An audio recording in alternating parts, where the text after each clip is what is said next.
say the game is getting old. Monday morning and your coffee's cold. Life is not what you want it to be. You need another. Hello, everyone, and welcome to A New Direction. My name is Jay Izzo, and ladies and gentlemen, let me just tell you something. Have you ever had those moments when you had to deal with people you just can't stand?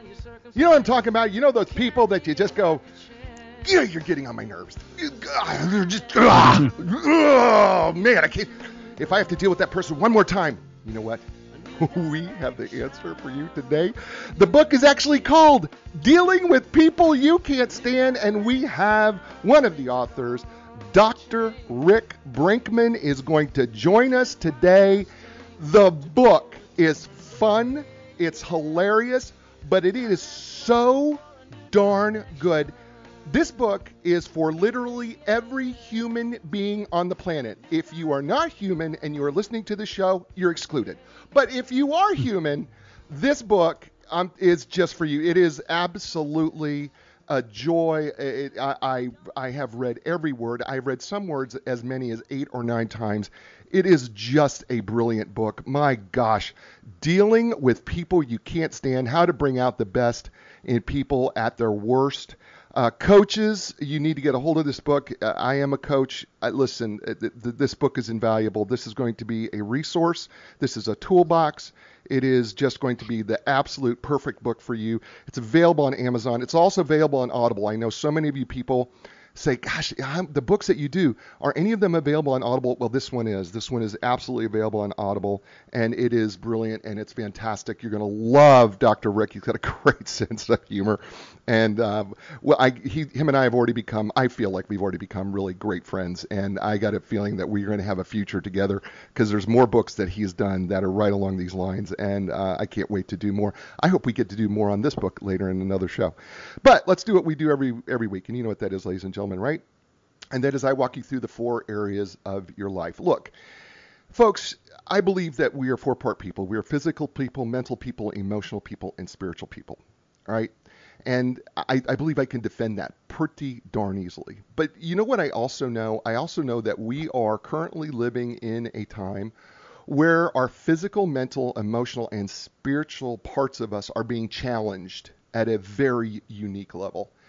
And, you know, for most of us, if not all of us, they're being tested in a very unique way. So as we walk through these 4 areas, as I walk you through these 4 areas, what I want you to do is I want you to keep in mind a couple of things. First of all, regardless of circumstance, you can improve in every area.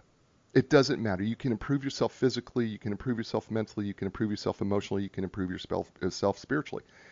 Regardless of what the circumstances is around you, right? So when I ask you where you're at right now, okay, it may be low, but really the bigger question that I really want you to ask yourself is, what can I do to improve in that area right now?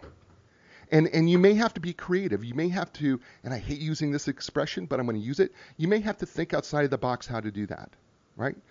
And then sometimes it's just plain old-fashioned determination, resilience, and intention, right? So as I walk us through these, you know, I want you to be thinking, yeah, this is where I'm at, but this is not where I'm going to stay. That's how I want you to think about these things, okay?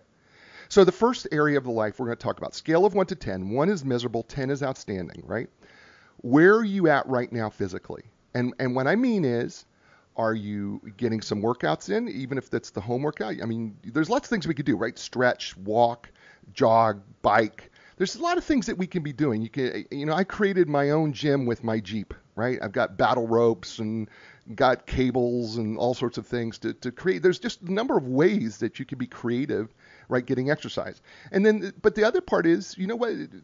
Eating right is really important, right? So eating well-balanced meals, not eating garbage, which is so much of our tendency when we're kind of in this particular period of our lives during this little short period of time that we're going to be in, and it is going to be short.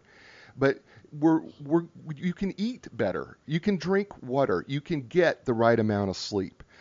Too much sleep can be a detriment, but not getting enough sleep is also a huge detriment to your body. So how are you doing on that scale of 1 to 10? And then I want you to think right now, what can you do to improve that area of your life physically, right?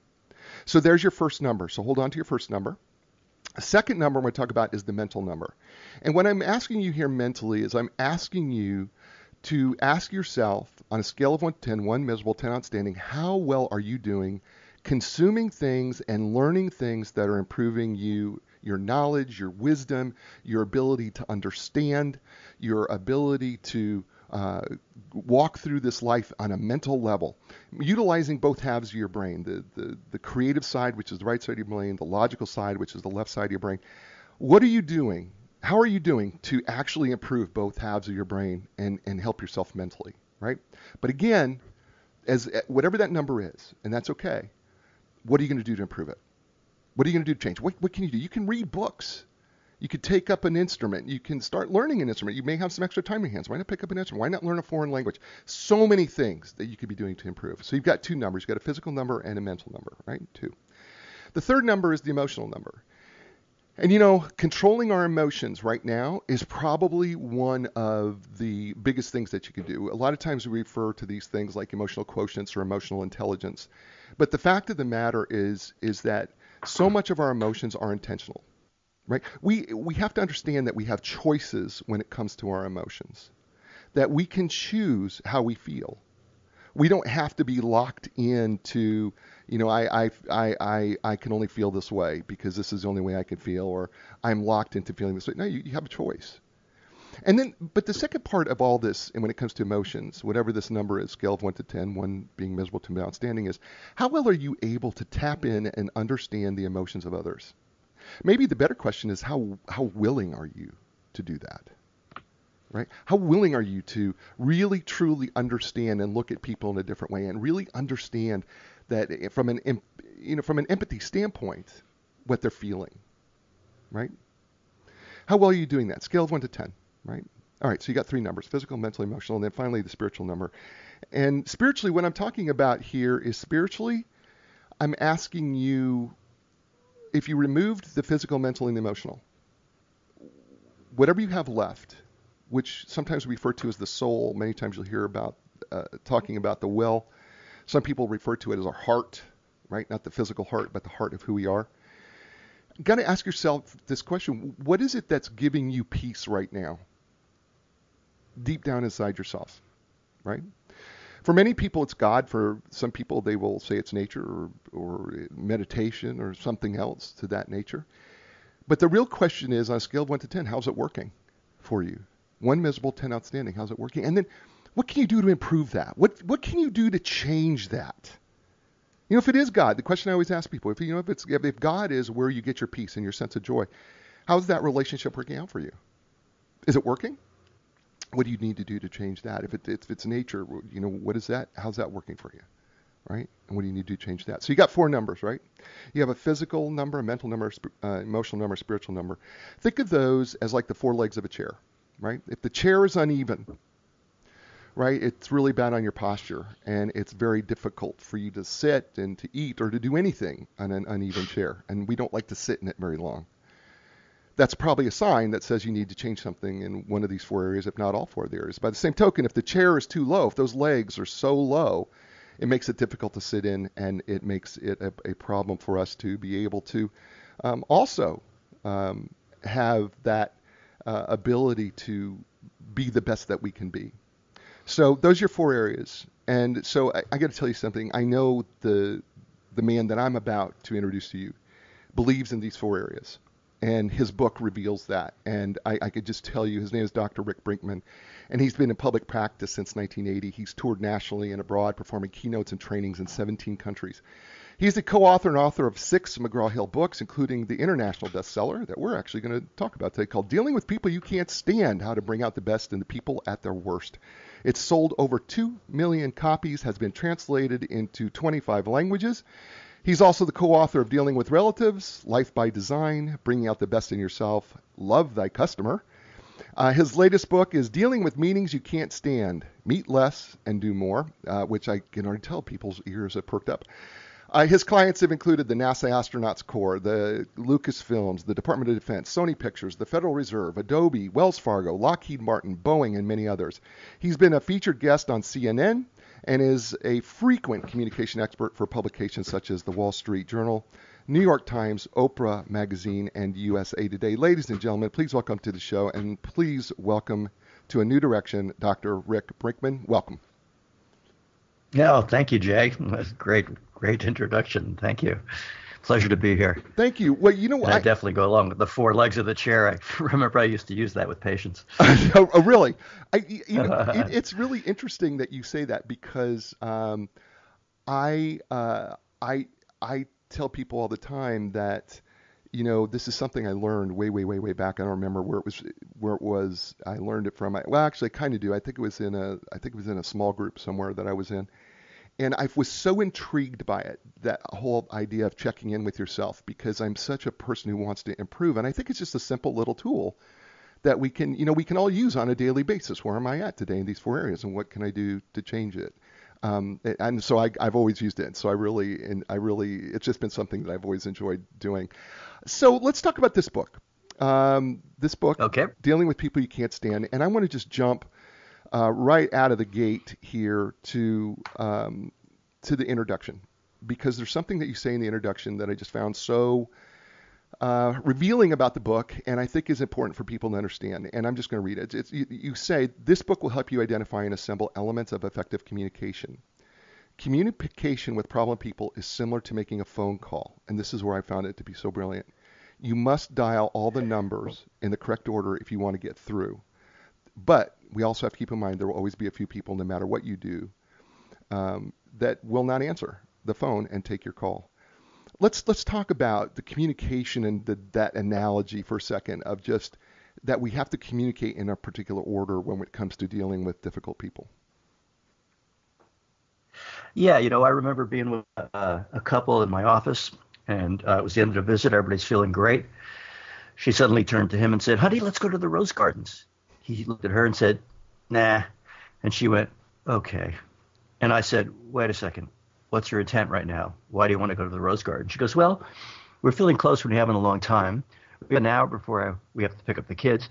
I thought it'd be nice to spend some quiet time together." And he said, "That's a great idea. I don't want to be outside. Too hot, too buggy. How about the cafe we've been meaning to try?" Now, to your audience, does she really care about going to the rose gardens? No, she cares about spending time together. And that's called intent.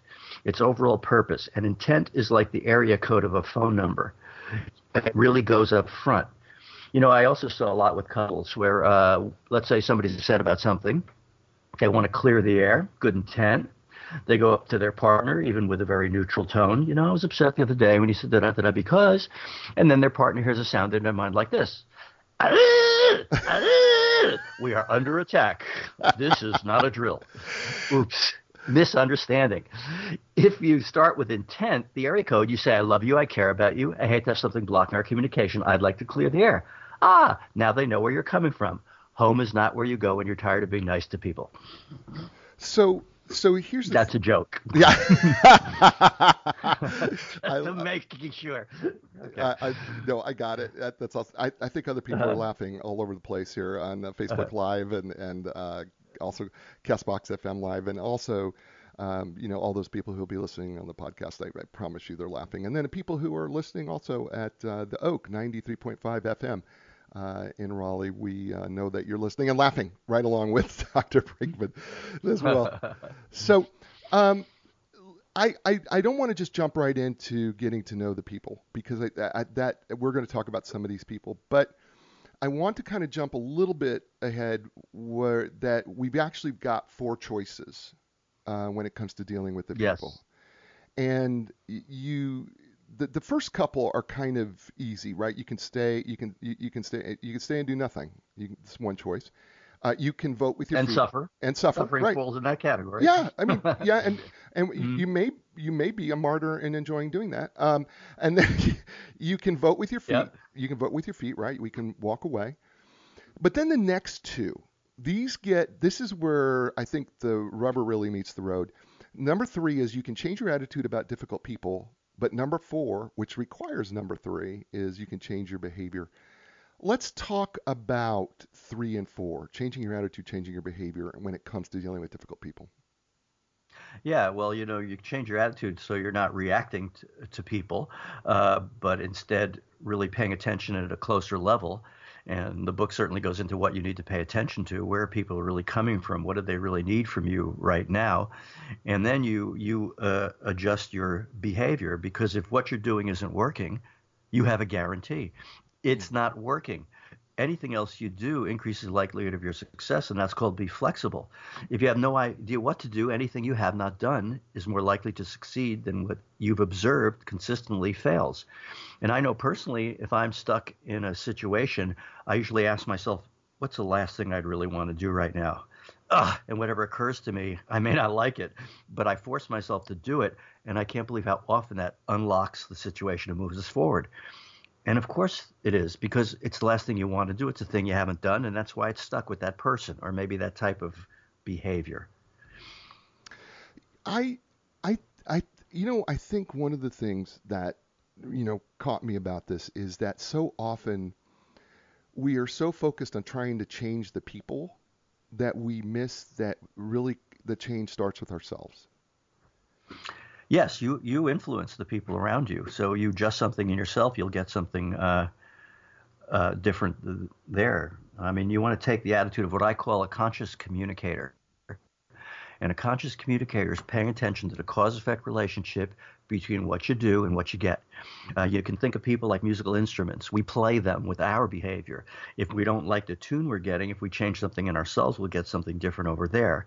Mm-hmm. And then as you take that attitude, you'll find that when people act out, it's not as stressful because you recognize the opportunity. Okay, it's like going to the gym. Great, I have to present an idea to somebody who tends to be a closed-minded know-it-all. A little bit later, I have to break some bad news to somebody who gets into whining. Right. And each one of these behaviors is actually going to exercise a different muscle group in right. your mental and emotional abilities. Mm-hmm. And once you realize there's always something in it for you, that this is just a workout, that already is an attitude adjustment that helps you see things that you totally missed previously. When we start talking about these, before we start talking about the specific people, in which I know that everybody's just chomping at the bit and going, I want it. I know you do. I know that you want us to start talking about the snipers and the tanks and the grenades and the judge and the martyrs and the meddlers and the yes people, the no people, the know-it-all people, they think they know-it-all people. I know you want to hear all those, and we'll get to some of those, I promise you. But I think in order for us to understand how these people come to be, I think there's a couple things that you point out here is that there are different levels of assertiveness, from passive to aggressive, and that there are patterns to what people focus their attention on in any given situation, whether that's task focus or people focus. Can we talk a little bit about that lens of understanding? Yeah, sure. We all have different parts of us, and you should think of behavior like clothing. Depending on context and relationship, where you're going and who you're with, you might be wearing different things. So if you're going out on a formal thing, you'll be wearing something. If you're at a business meeting, something different. You're lounging at home, it's something different. And so people are very flexible, but we think of them in a certain way because we tend to only know people in very limited context and very limited relationships. I mean, your listeners could know somebody who seems to be a bully, they're pushy, they're aggressive. You can believe what a wimp that person can turn into in a different context. My wife tells people she has to come to a seminar to hear me speak because in most social situations, I'll be a nothing person. Of course, I explained to her, honey, I'm a professional. You have to pay me. That's awesome. So, by the way, we're talking with Dr. Rick Brinkman. He's author of the book, Dealing with People You Can't Stand. And we're just kind of getting into the early parts of the book, and we're kind of just trying to give you kind of what I would call a foundation, if you will, of how we prepare ourselves and what we kind of need to know before we decide to start attacking, and attack is a bad word, before we start trying to influence the behavior of some of these individuals that we all run across in our lives, or who we may be from time to time, for sure, depending on the situation. So you talk about there are 4 determinants of focus and assertiveness. And you say Yes. every behavior has a purpose or an intent that the behavior is trying to fulfill. People engage in behavior based on their intent, and they do what they do based on what seems to be most important at any given moment. So let's talk about these four general intents, if you don't mind, kind of giving us a rundown Yeah. of get the task done, etc. Sure. If you imagine our lens of understanding, if you imagine a circle, and we call this the green zone, the cooperation zone, and we have four basic intents. We want to get things done. We want to get those things done right. We want to get along with people, and we want to get appreciated by people. So if we want to get things done, what's going to happen very naturally is we'll be task focused on what we're trying to get done, and we're going to be more assertive to push it forward and make it happen. And that's what it takes to get things done. But on the other hand, it's also important to get it right. And if we want to get it right, and that's primary, then we're going to still be task focused, but now, slow it down, make sure the details get covered. Obviously, given anything you're working on at any point in a timeline, there's a perfect balance if you can get it done and get it right. It's important to get along with people. We all have true friends. We have relationships. Well, when we want to get along with people, we're focused on people. But in those cases, we tend to be a little less assertive because we make our own needs secondary. This is what you can observe when people go to lunch. You want to go to lunch? Sure. Where would you like to go? I don't know. Where would you like to go? I don't know. Are you hungry? I don't know. Are you? Really? We really don't know if we're hungry? We could figure it out. But what we're doing is we're making our own needs secondary to please somebody else. It's part of getting along. It's less assertive. It's important to get appreciated by people. Now, if we want to be appreciated, that's what we focus on. But in those cases, we tend to get more assertive because what goes hand in hand is contribution. Ooh, you ever got a taste of lunch? You haven't? Everybody, up, let's go now. So depending on context and relationship, where are you and what's going on, one of these four rises to the top and becomes the primary. And if people are not getting what they need from those around them, then their behavior changes and they go into what we call the caution zone, the yellow zone. So, let's say I need to get something done. The deadline is upon us. I'm depending on some of my coworkers, and I see that they're just off task, going on tangents that are unnecessary, way behind. Then I'm going to go, okay, people, control. Here's what we're going to do. Mary, you're on the phone. Jack, you're doing this. I would take over and control. Then it happens. What if it's got to be right? And the people I depend on for information tell me, well, it's about 50, I think. About, you think? Then I'm going into those details no one's paying attention to. Perfection. If I want to get along and I'm not sure it's happening, I go into approval, do things to make sure everything's okay between us. And if I want to be appreciated, it's not happening, I go into attention, do things to get people to notice. Now, the yellow zone is not necessarily a problem. Sometimes the yellow zone is a solution. Somebody, takes charge and moves us forward. Somebody really makes sure all those details get covered. But if people get a little too stressed out, you want to hear something really scary, they'll turn into all those red zone behaviors right before your very eyes. Oh, it's so true. It's so true. And I'm sitting here, I'm laughing because I know people like this, but I also know it's me. I know it's me from time to time too as well. I know it. His name is Dr. Rick Brinkman. The book is entitled Dealing with People You Can't Stand, and you're listening to him here on A New Direction. Hey, you know what? New Direction has a couple sponsors, and one of them is Epic Physical Therapy. They're my physical therapists. I love them. They're absolutely outstanding. And, look, whether you're recovering from an injury or surgery, or you're suffering everyday aches and pains, or maybe you're having difficulty performing activities of daily life, maybe you're an athlete and you're just not reaching the goals that you want, or maybe you're being a little inhibited because you got that nagging thing going on. Or, let's just make it simple. What if you just want to improve how you personally feel and move? Well, look. The elite team at Epic Physical Therapy will provide you with a customized treatment plan tailored to your individual needs. Look, with their experience in rehabbing young athletes to elite professionals, they understand the need to treat the entire body as a functional whole, not just your symptoms or your injury. If you're ready for epic relief, epic recovery, and absolute epic results, you can learn more by going to epicpt.com. That's EPICPT.com. And also, we must thank Lindacraft and Team Realtors, because you know what? For 35 years now, they have been around, and they have been just absolutely fantastic. Matter of fact, their customers, their clients, tell what they say, that they are literally the their customer service is legendary. That's what their customers and clients say. It's not what they say. It's what someone else is saying about them. And if you want to find out why, well, you should go find out about Lindacraft and her team. Look, they understand that real estate is probably going to be the largest single personal purchase you're probably going to make in a lifetime. They also know that bigger than that purchase is the memories that you're going to make in your home. And so if you're ready to sell your home or buy a new home, they want to create a relationship with you that's real, that's authentic, and they want to get to understand you and your home and do the best that they can for you. And at the same time, take the stress out of it. And help you get what your dream is out of all of this. So if you're ready for your dream, if you're ready to literally learn why other people say they are literally their service is legendary, why not go to the folks at lindacraft.com. Just go to Lindacraft, LINDACRAFT.com. And we're back here on A New Direction with Dr.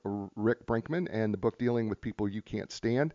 Absolutely fabulous reads, available in Audible. Just Amazon, it's Audible, it's paperback, it's Kindle. It's absolutely just an outstanding read, and it's so good. It's literally for everybody. I don't care who you are. It's filled with humor. The examples are hilarious. I found myself bursting out loud. My wife thought I had lost my mind at times, because I would just be sitting there reading the book, and all of a sudden I would just burst out in uncontrollable laughter. So, but everything was so poignant and so well done. It's so well written. It's just an absolutely great book. And we're talking about, we just got finished talking about the intents, and about what happens when it's get it done, get it right, get along, get appreciated. So let's start talking, if you don't mind. Let's start talking about some of these different people. Maybe we'll kind of do an overview of some of the ones that I think people are probably most interested in. Let's talk about who there's a term you call the tank. Who's the tank? What is the tank like? Yeah. Well, we got to deal with them first because they don't have all day. They got places to go and people to do. The tank is rolling. It is like forward motion, and you are part of the result, or you are eliminated. Anything that takes too long will escalate the attack. Anything they think is a waste of time and irrelevant tangent will escalate the attack. Anything they think is forward progress tends to de-escalate the attack. The tank can also be the proverbial high school bully, and you have to stand up to them, and then they become your best friend, because assertive people like assertive people. You need to meet them where they are by being assertive. And so with a tank attack, the first thing you're going to do is let them vent. It's always good for people to get a little bit out of their system. But while you're venting, if you're face to face, you just look them in the eyes. You just hold your position and look at them. If you're on the phone, you just stop. Okay, there's an assertive understatement to just being there present, and then 60 seconds or less venting, you interrupt them. So you say their name, whatever name is normally appropriate. In general, you do not want to comment on the marital status of their parents or their mother's canine gender. Sir, Frank, Mr. Bittner. And without waiting for an open, you backtrack. That means you just say back some greatest hits of what people said. I hear you think of a genetic mistake. We're way behind. They go, you bet you're way behind. Really, it's going to cost us? Sir, it's going to cost us. I would say you do about 3 rounds of backtracking. Whenever you backtrack what people say, it lets them know you've listened to them, which is very powerful. You want them to know you've listened to them. But then after 3 rounds of backtracking, you're going to try to move it forward, and you're just going to aim at the bottom line. And usually the bottom line will be a statement of intent. What's the tank's intent? What's your intent? I mean, here's a great example of this. So I was at an airport lost luggage counter. I'm the second person in line. The guy in front of me is tanking the person at the counter as if she purposely mislabeled his bags and sent them to El Salvador. All of a sudden, she puts her pen down. She looks him in the eye. She says, Sir, I get this is very inconvenient for you. You think we're total idiots for losing your luggage. Backtrack, I'm listening. And then she bottom lines it. However, there are only 2 people at this counter who care about recovering the luggage. And of those 2 people, one of them is quickly losing interest. And he said, what do you need to know?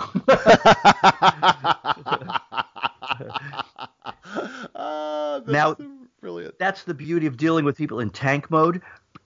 it's not an ego motivated behavior at all. It's totally about the result.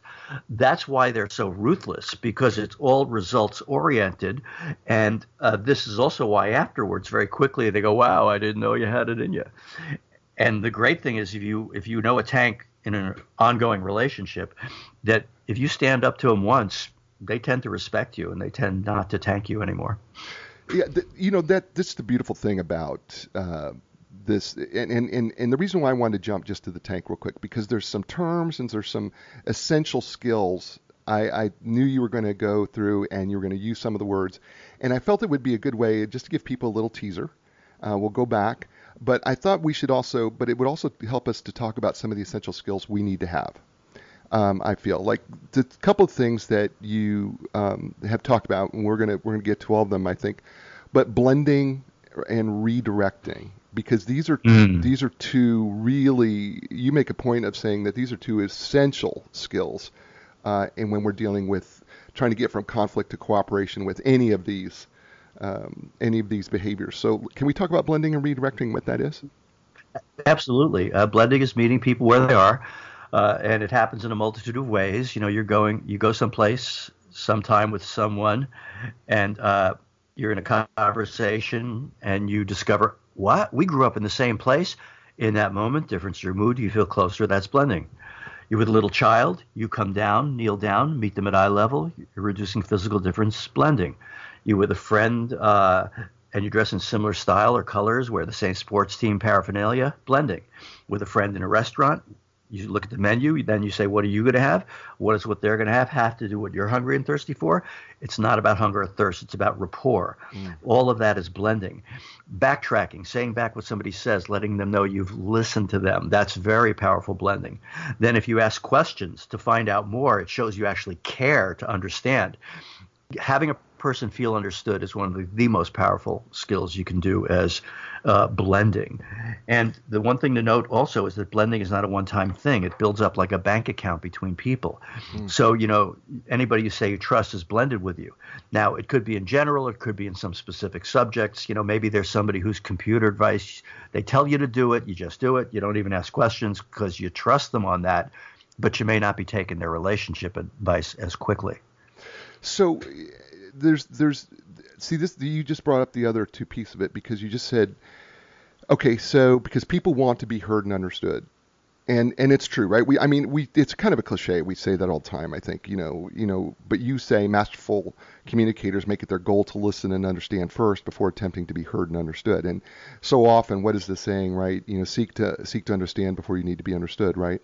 And which is just absolutely true, but we kind of just flippantly say that without really, I think, sometimes really considering what it really takes to understand another person. And one of the things you say is, you must temporarily set aside your need to be heard and understood, because understanding occurs on two levels, and you say emotionally and intellectually. Can you talk just briefly about what it means to be understood emotionally and intellectually? Yeah, let's somebody's upset about something. Oh no, my beloved pet died. And you go, oh no, that's terrible. Oh, I'm so sorry to hear that. You're blending on an emotional level at that point. So emotionally, you understand what somebody's feeling, and mental understanding is you understand what somebody's saying. Okay, I want to go out to dinner, and don't have a lot of time, so we've got to go someplace close by and someplace not too expensive. Okay, all right, so we got to fit within an hour. All right, we'll make sure we do that close by. So now when you backtrack their criteria in this case, you're letting them know you understand and that you've listened to them. And then redirecting would be when you set a new direction. All right, well, why don't we go here? It's close by, it won't cost too much. Have you ever been there before? I know you like to go to new places, assuming we know that about this person, and that would be a blending statement. If I just said it out of the blue and I didn't know it, it could be a reverse blending statement if that's not true. It'd be like, what? They don't know me at all. So but we could take this understanding at a deeper level, right? We can do it, and you talk about the identifying positive intent. What do you mean by positive intent, and what are we trying to do with positive intent? Well, let's going back to somebody who's in that get it done control zone. It's all about the result. You would blend with them if your communication is more bottom line to the point. Here's where we stand. Here's what we need to do about it. What else do you want to know? You would not give them too much information. You would just bottom line it with them up front because they don't have all day. They're not interested in a long-winded explanation. In fact, if you went into a long-winded explanation, they'll probably interrupt you and talk over you and cut it short. Now, kind of the opposite of that is somebody who's more get it right, in which case if somebody's more in that right thing, blending with their intent was be appreciating that they're paying attention to all the details and we make sure everything's covered. And I really appreciate how you do that. And so you're meeting people where they are in the get along area. If you're easygoing and friendly, hi, how you doing? How's your day going? How's the family? Okay. That's meeting them where they are. You would start out with pleasantries. With somebody more in the get it done area of the lens, you might not start with pleasantries. You might just go, all right, here's where we stand on this thing, because it's all about a task, not about people.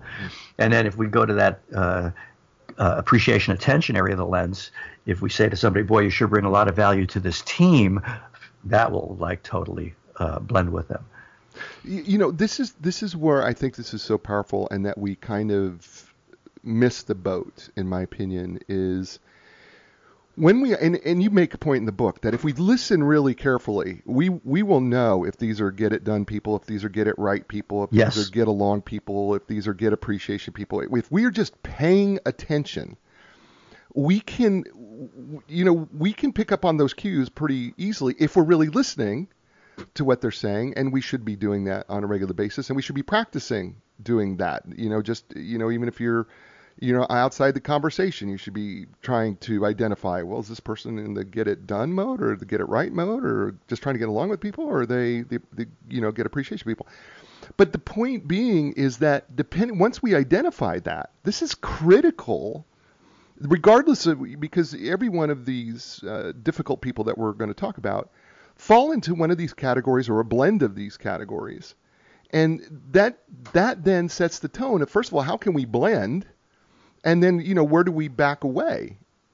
I think that's what's so critical about these four areas that I don't want people to miss, because if they're paying attention, right? I mean, because I don't think dealing with these people makes as much sense if we don't understand, if you don't know where they are.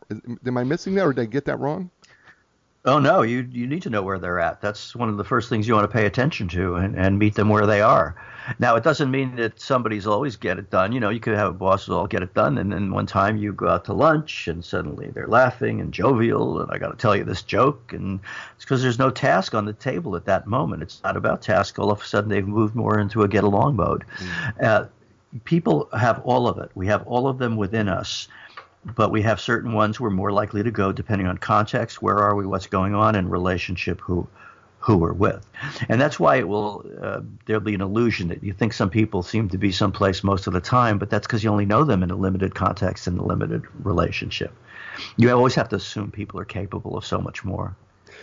And that leads me to one of my favorite, when I was in grad school in psychology, and even as an undergrad, I guess this was even as an undergrad, one of my favorite pieces of research was the Pygmalion effect, because the Pygmalion effect is so critical to how we deal with people in general, because it's been demonstrated over and over and over again. By the way, yes. So why don't you talk about the Pygmalion effect and how that affects how we might communicate with people we can't stand? Well, Rosenthal and Jacobson took, I believe, 3 teachers or so, the number of teachers, and they said, we want to do an experiment. We're going to put all these gifted children in your classroom, but they don't know they're gifted. So that's what we want to find out, is how that works for you. So don't ever let in on that. And, they went through the year. At the end of the year, the teachers were like, oh, my God, it was so wonderful to work with gifted children. We wish we could work with them all the time. Rosenthal looks at Jacobson and goes, well, I guess you can. That was the test. They weren't gifted. Some were at the bottom of the class in the ghetto last year. The teachers were like, well, we must be gifted teachers. They go, nah, you were chosen out of a hat. And as you believe, so shall it be. The projection, the unconscious behaviors of the teachers assuming something about their students actually was picked up by the students and they responded to it.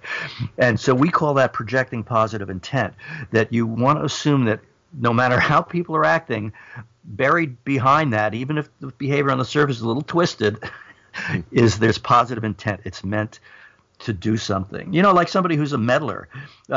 If you have a relative who's meddling, their positive intent is really to help you. Now, that may not be helpful, nor maybe you don't want them to do that, but that's positive intent.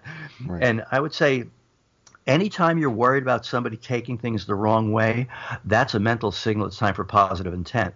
And positive intent has two parts. It has projecting on them, and then it has being clear about your intent. So let's go into a work context, and let's say I have to give somebody some feedback. If I say, some of your team members have been complaining about, hey, I'm a team player, they will immediately get defensive. If I want to nip that in the bud, I say, I know you're a team player. I know you really care about your team members. What can they say to that? Oh, no, you're wrong. I love annoying people. If I annoy you, it's a new record. Woo! It's like giving people a psychological mental shove. They will take a step in that. Well, yes, of course I'm a team player. Then you'd go, all right, great. Now let me share you something that will help you in that endeavor. That's clear about your intent. You're not there to give them their daily adult dose of abuse. You're there to help. They care about team play. You care about them. Blending. That's awesome. His name is Dr. Rick Brinkman. The book is entitled Dealing with People You Can't Stand. Available on Amazon, by the way, Audible, Kindle, paperback. It's absolutely outstanding. I cannot recommend it more. It's just a fantastic book. Really believe it's for everybody, honestly. As long as you're human, it's for you. Because you're going to, because the truth of the matter is we're human. We're going to deal with people who we're not going to get along with at different times. We're going to deal with people who will annoy us. We're going to deal with people who make it difficult on us. We're going to deal with people who are going to get in our grill. We're going to deal with people who believe that they know more about our lives than we do. We're going to deal with people who believe that they've done everything for us and will accuse us of not caring. I will not tell you which one of those people are, but the fact of the matter is we will all deal with this, or you may be this person from time to time. And this book is just absolutely fabulous read. And listen to it. Listen, if you don't want to read, listen to the Audible version of it. It's absolutely fantastic. And Dr. Brinkman is fabulous, and you can already tell he's got an amazing sense of humor. The examples in the book are just I couldn't stop. Again, I couldn't stop giggling and laughing because they were just so good. And he's here right now, joining us here on A New Direction. Hey, folks, you know that A New Direction, we've got a couple sponsors that we have had for quite a long time. One of them is Epic Physical Therapy. And they're my physical therapists. I don't make any bones about it. I love what they do. They have helped me every single time. I've had major surgeries, and they have helped me get back after major surgery, whether it was total knee replacement or total, shoulder, having all my rotator cuffs torn off of both shoulders or whatever. They have helped me get back to exactly where I wanted to be, if not better and stronger. And you know what? Part of the reason why that is because they have absolutely one of the most advanced, top-of-the-line equipment available. One of them is called the Alter G anti-gravity treadmill, which takes all the pressure off your joints so that you can actually run. The other is one of them is called the Normatec compression sleeves, which helps you build muscle. And the other is the Game Ready, which I love. It is ice and compression all at the same time. It just removes all the swelling out of my knee joint. It was absolutely amazing. I love it. And here's the other part of it, is every one of the people there, they're trained and certified in the most cutting edge treatments available. They really are. And I've used probably most all of these, like blood flow restriction therapy or dry needling, which is fantastic to get rid of the swelling. And I've also used cupping. You may have seen swimmers with the circles on their back that they're manipulating with a cup, literally the muscles through the skin. It's absolutely fantastic. I love Epic Physical Therapy because truly, I have to tell you, they have done an amazing job for me, and I know so many people they've done an epic job for. So if you're ready for epic relief, epic recovery, and epic results, you need to go look up epicpt.com. That's EPICPT.com. And Lindacraft and Team Realtors, you know what? They've been our longtime sponsor, and they can help anybody anywhere in the world for 35 years. That's what they've been doing. They're independently owned and operated.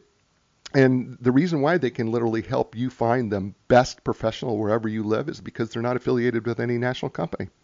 They have created relationships worldwide, one person at a time, just like they do their clients and their customers. And in so doing, they have literally been able to create a network of the best real estate professionals around the world. So whether you're going to sell your home, no matter where it is, or buy a home, before you start, why not contact the professionals at Lindacraft and Team Realtors? They are going to help you. Their clients call them the legends of customer service because their customer service is legendary. And if you happen to be in Raleigh, North Carolina, or the Research Triangle Park area of North Carolina, why not stop in at 7300 Six Works Road, get yourself a bottle of water because they're going to hand you one, whether you want one or not, and let them talk to you about what your needs and wants are, and they would love to introduce themselves to you and find out what they can do to help you achieve your dreams and your goals. So why not learn more by going to lindacraft.com? That's LINDACRAFT.com. And we're back here on A New Direction with Dr. Rick Brinkman, my friend. Dealing with People You Can't Stand is the name of the book, and it's absolutely a fabulous read. I can't say it enough. I just love the book. I really, really do. And you know, as we're here at this part of the show, I think it's probably important that we just talk about one other piece before we get into some of these people. And I think this is the piece that we need to before we start talking about specifics. Is you have in chapter 9, you talk about, and the title is called How to Change Your Attitude.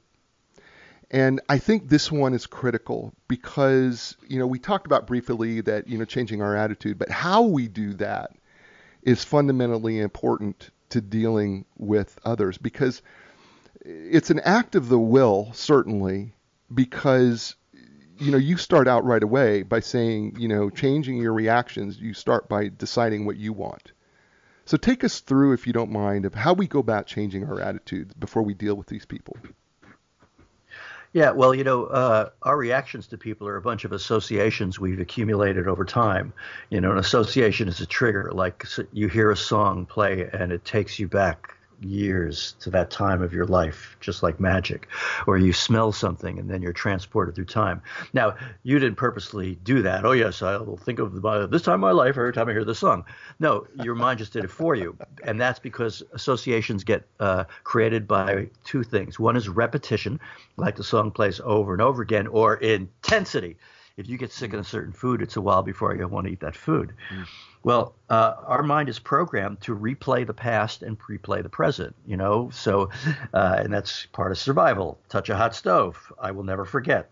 Don't do that. So that's part of survival. But the problem with what we're talking about with people is if I have a negative interaction with somebody, I'm going to replay it again and again. Oh, they said that and I felt bad. They said that I felt bad, said that I felt bad, said that I felt bad. Think of what you're doing. You're doing repetitions to the way it was. The next time you see that person, you're going to feel bad even more quickly because you've been practicing it in your spare time. Minds will be minds that you cannot not replay or pre-play. Pre-play means you're thinking about the future next time you see that person. What you can do is harness your mental process by deciding, all right, what do I need in that situation? What inner qualities? Here's an example. All right, I was learning to speak in front of groups. I was as afraid as anyone else. At this point in my life, it's the most comfortable place I could be. 8,000 people is the biggest group I ever did. But that time I was scared to death. I asked myself, what do I need? And I thought I need to be calm and centered. Calm and centered. So I asked myself, well, who could be calm and centered in front of hundreds of people? And I immediately thought of Chang from the Kung Fu television show. Your listeners remember David Carradine. Absolutely. He's a Kung Fu master in the old Wild West. Yeah. He throws gunslingers in slow motion. He's not going to worry about 200 people. He could take them if they rush the stage. So I would mentally get into Kwai Chang, get inside his body. What does he think? What does he feel? You know, on the outside, I noticed that he was calm and centered. But once I got inside, what I felt was a trust in the perfection of all things. There's no screwing up. Everything is perfect. And so he can be totally present and respond to it. And so after what does Kwai Chang think, feel? How do I feel in my body? How am I breathing? And then I would squeeze my hands together, interlace my fingers and squeeze my hands to purposely create an association between the squeeze of the hands and the internal state. Then I would come out of it briefly, or I close it, explore Kwai Chang even more, come out of it, and then do it once again, like 2 minutes in, concentrating 10 seconds out. So I've done 3 repetitions, and the fact that I'm concentrating on is the equivalent of intensity. So at this point, if you do that, you could just interlace your hands, and boom, you're going to be right back there to whatever quality you want. So now the next step is to transplant it to the place you want it. So I would go back to a time I was scared in front of a group, but then imagine being Kwai Chang, interlace my hands, I squeeze. Suddenly I have all those beliefs and feelings of Kwai Chang, and now I replay it the way I would have liked being that, using that model. And I would do a few of those. And then I imagine the next time I'm going to do it. Right? I'm going to be in front of a group next week, and I'm a Kwai Chang, and just being here now in front of the group, just being calm and centered, comfortable. I wiped out all nervousness in a 2-week period. And this is essentially what I would do with my patients, allowing them to change their behaviors and reactions to anything and anybody.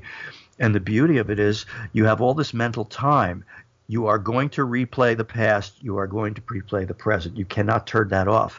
All you can do is make sure you're doing it the way you would like, so that you're having a different reaction in the future. And you could model anybody and anything. I had a guy who modeled his dog because he wanted to jump up first thing in the morning and exercise. I had a patient who was a shut-in. She wasn't completely shut-in, but she only had about a 1-mile radius. She modeled a mountain. She felt the mountain could handle anything that life threw at it. A year later, she's on a 3-month trip traveling around the world to 30 countries. Wow, that's awesome. That's called using your mind on purpose. I love that. So let's talk about a few of these folks, and here's and if you're okay with this is kind of what I would like to do. I'm going to present one. I'm going to ask you who they are. I would like to ask you, kind of who they are, so you give us kind of an idea of who they are, and then maybe what our goal is, and then maybe kind of the action plan coupled with the attitude. Does that work? All right. Sounds like the Difficult People game show with our host. Yeah, here we go. So, okay, Dr. Rick Brinkman, author of Dealing with People You Can't Stand. Here's your first person, the sniper. Whoa, well, let me see if I can lower my IQ so I can have a meaningful dialogue with your listeners. Sniping, two snipers in one. You've got malicious sniping, and you've got friendly sniping. Okay, friendly sniping is friendly teasing, that friendly put down humor between friends. There's no ill intent there, but it could have some unwanted side effects depending on how people feel about it. Now, I grew up in New York City, where friendly sniping is at its zenith, and even though everybody does it all over the country, it is nothing like it is in New York City. And I found when I went out west and I started doing that, people were laughing on the outside, bleeding on the inside, until somebody actually said, hey, I'm not comfortable with this. And I'm like, oh, okay, because it's good intent. It has good intent. Now, the malicious sniper they've got something either against you. Maybe you got the promotion they think they should have gotten, or there's some issue. Unless you see that they're an equal opportunity sniper in which people, and that probably means it's not about you personally, but they've got suppressed anger and resentment, whatever's going on in their life, and it kind of comes out in this thing. Bottom line is, sniper can't snipe if there's no place to hide. You have to call attention to it. You got to call them out of hiding. And the biggest mistake people make is, especially in a meeting context, is to try to ignore it. But here's the problem. Human beings can only pay attention to 7, give or take 2 things at any one time consciously. So if I'm speaking and somebody takes a shot at me and I just go on, everybody else in the audience has 2 bits of attention on Rick. What's he going to do next? 2 bits of attention on the sniper. What's she going to do next? The rest of their attention has gone internal. Gee, what would I do? And everybody in the room is going, hi, I'm not here right now. But if you keep talking, I'll keep pretending we're at a meeting. So you got to go to it, So I heard you say that I should sue my brains for non-support. What's going on? You back. It's called stop, look, and backtrack. Okay. Slowly I turn, step by step, and then you backtrack whatever their comment was to you, and you ask what's going on. And the sniper in a group setting will just go, oh, it's nothing, and they will back down. But then ultimately you're going to have a second step in the strategy where you try to clear the air. If it is really about you, then you have to clear the air. If it's not about you, well, I'll tell you, a psychiatric nurse tells me she's new on a job. She's at a meeting. There's a Socratic doctor there. She was stunned at how he spoke to everybody there. She pulls him aside privately and says, listen, we're both professionals here. You're never going to use that tone of voice with me. Is that clear?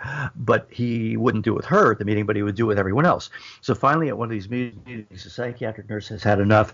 She turns to a nothing nurse, somebody who was really never saying anything and was just taking it. She goes, I think it's rude and unprofessional for him to speak to you that way. If what I find more absurd is you're willing to come to these meetings every week and just take it. If I were you, I would bring a loaded squirt gun. And if he talks like that, and he went, sorry. So the next meeting, she's put that out. I come to this meeting with a squirt gun. And then the next meeting, when he started to become sarcastic, a couple of other people, the meeting went, squirt gun time. That's brilliant. And they retrained him. It wasn't about anybody's. It was just his pent up stress that he was suppressing that came out. Sniper can't snipe. There's no place to hide. That's awesome. Okay, so let's do another one here. What can we do the judge? Are we ready for the judge? Sure. Can we do that? Okay, go ahead. Yeah, the judge comes out of that get it right perfection area of the lens, and they're judging you.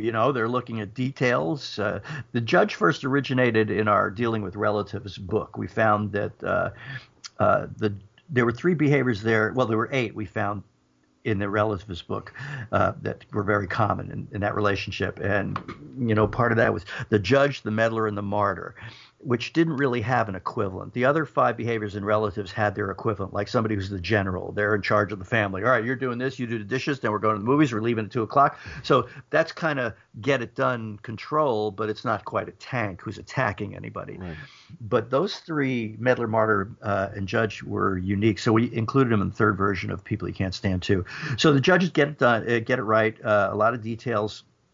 And they're looking at you and criticizing. But the problem now, if somebody is just appropriately pointing things out to you, hey, if you button your collar, it's really going to look a little better. That's a different story. But the negative judge is nitpicking on details that don't really matter. It's just criticism, relentless, detailed, nitpicking criticism with no real positive intent on the surface at all. Well, there's multiple kinds of judges too, right? Yeah, there are different kinds of judges. It depends how they're judging. The hanging judge, and there's gosh, I don't remember the different types of judges. Well, yeah, So there's the small claims judge, right, that complains about the failings of everybody else to everybody else, right? And then the hanging judges that throw the book at you if you disagree with anything they say. And then then this one I know, it's the cynical judge, right? Looking up, they look up only to tear something down, and because they believe you're motivated by selfishness, right? Ah, yes, that's right. And that's good. Go ahead. No, go ahead. No, you. Well, it's coming out of that area of the lens where you also get whining and negativity. So with whining and negativity, it gets generalized. Everything's wrong, nothing's right. It's always that way. Where when somebody's whining, they're feeling helpless. When somebody's negative, they're being hopeless. Where the judge goes in a different direction, they go too much into details and criticism. Whereas when people get negative or whiny, they're going in a different direction from a same motivation, but they get overgeneralized, and then you can't problem solve a generalization. One of the things that you said about the judge is that judges may wind up in constant pain because the world refuses to conform to their standards. Oh, of course. Yeah, they have a standard that nobody can reach. It's, perfection gone mad. So it's just relentless criticism. And in a family setting, it's, if you have a judgmental parent, that child's probably, as an adult, going to get as far away as they can from them. And the number one coping strategy when it comes to relatives is geography.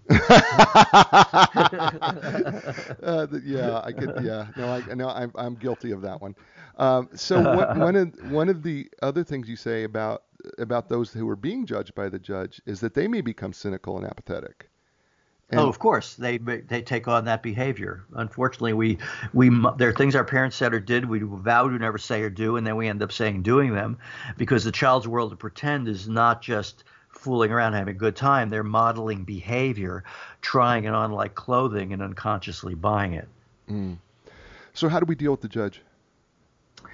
Well, you have to kind of protect yourself. You have to set up, it's really number one is an attitudinal adjustment to realize what they're doing, and whatever visualization you need, or whoever would be your model, who would, I think Kwai Chang would work for me, for judge, because he would just be there now and realize it's about this other person. But you would really have to prepare yourself with the right attitude so that they can judge you, but you don't have to feel being judged. Right, because there's a couple problems, right? Because if we get defensive, according to the judge, we're condemning ourselves. If we say nothing, we make ourselves look guilty. So, I mean, there really has to be this attitude adjustment that sometimes, I guess, the court rulings that we hear from the judge, I think one of the things that you say is that we actually have to start creating our own courtroom in our mind and Yes. encourage ourselves. Yes, you would. So once you made the attitude adjustment, you might project positive on them. Listen, I really appreciate that you want to help me with my dress and that you care about how I look. However, your constant criticism is just making me not want to be with you at all, or even talk on the phone. So, we have a choice here. We could enjoy each other as family members, or we could not talk anymore. What would you like to do?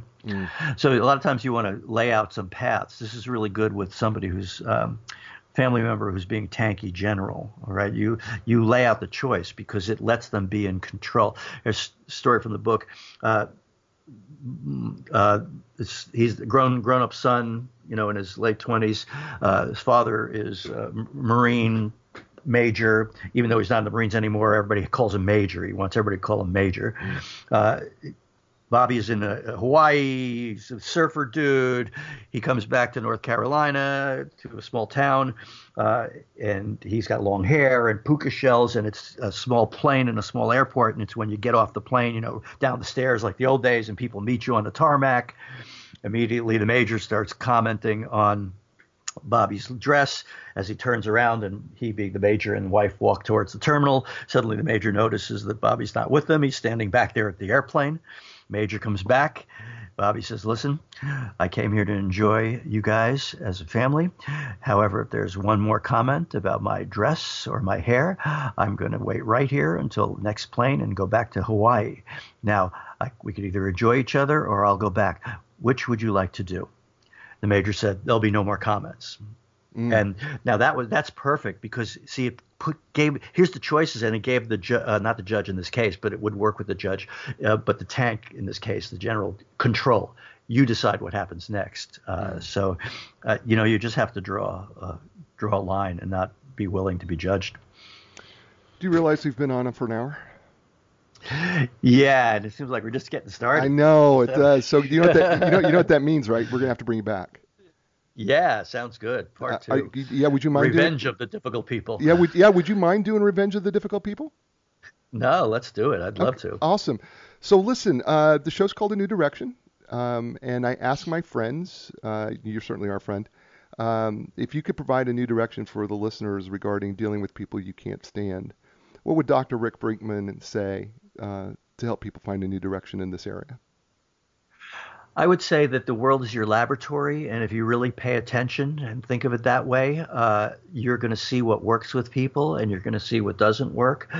Studying yourself, of how you change depending on context and relationship. Where are you? What's going on, and who you're with? And when you start looking at the world that way, it's just like the curtain is lifted, and you're going to see where people are coming from, and it's going to be so easy. Like anything you do, it's kind of a mental muscle. Like if we take understanding, to put aside what you have to say and let another person feel understood first is just a muscle to develop. And if you develop that muscle, you can't get in an argument with anybody, because an argument is just two people who want to be understood at the same time, and nobody can do it. So I'd say just pay attention. Know what you want, pay attention, and try things. Be flexible. If what you're doing isn't working, just do anything else. Love that. His name is Dr. Rick Brinkman. The book is entitled Dealing with People You Can't Stand. I told you he was going to be awesome. I told you he was going to be funny. He was all those things and more. Folks, this is the show. You know what I say every week, and that is, you know what? Be inspired, because when you're inspired, you can inspire other people. And when they're inspired, they in turn inspire others as well. And that can make this world a marvelous place. I look forward to seeing you next week with another great guest, another great book. And as I say every week, ciao, everybody. To go a different way, yeah. The time has come for a new direction. Yeah, yeah. New direction. Yeah, yeah. When you lost your confidence and the answers don't make sense, got to keep your hope alive. You got to know you can survive. This is your time to fly. A new direction, a brand new day. A new direction, things are gonna change. You can find the strength to go a different way.